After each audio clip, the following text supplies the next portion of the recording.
नमस्कार दोस्तों। बच्चों में निमोनिया होने के बाद में उनको खांसी, जुखाम, बुखार लगा ही रहता है। साथ ही उनका पाचन भी प्रभावित हो जाता है, खाना पीना उनका ठीक से हो नहीं पाता है। इन सब चीज़ों का कारण है बच्चों की लो इम्यूनिटी। लेकिन आयुर्वेद में इन बच्चों के लिए वरदान है स्वर्णप्राशन।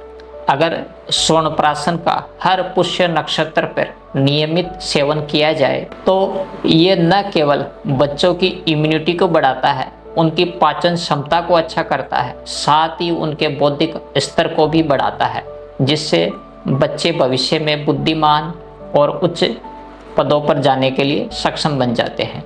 नमस्कार।